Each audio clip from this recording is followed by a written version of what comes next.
Ang ate ko nagpapatulog dyan lagi. Ng si Popo, Paybo. Si Popo, Paybo, si Popo, Paybo. Tulog muna tayo guys, sinutok.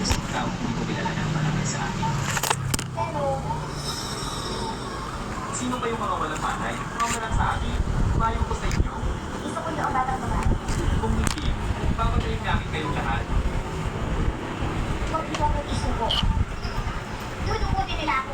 Kakainin nila ang laman ko. Inisip nyo ang mga. Ganito yun! Sa mahabang panahon, nahihirap mo. Wala.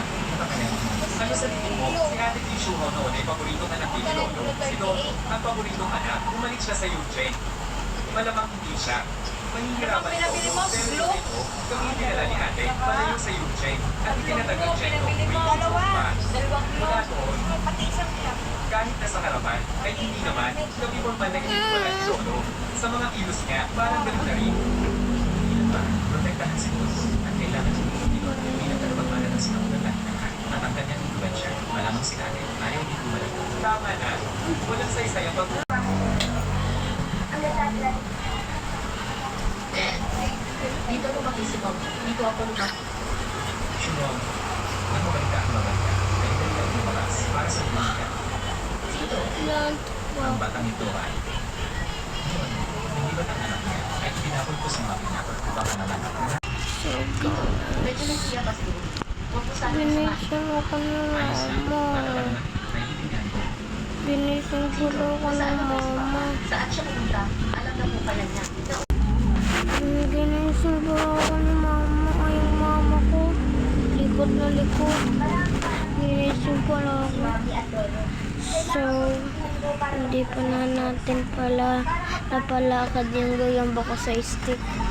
Kagabi pa pala nga pala yun ako. So, skip naman natin. May sugat ka ako guys. Nga, may sugat. Ito ang paano ba? Hindi nila niya, di ba? So guys, ito yung ang ating stick. Yung mga gamit mo yan, na parang biro At na. saka ang tatawagin ko po sa inyo ay ano, Subukan mo na lang para malakas. spider. So, skip. Kita pala mukha ko guys. So guys, ito yung stick natin at saka yung gamba. Lagay naman natin sa upuan. So, guys, ito guys, yung ano natin, paglakad ng gamba. So, ito. Boss, Yun. Thank you po guys. Paalam! kailangan niya. Para doon,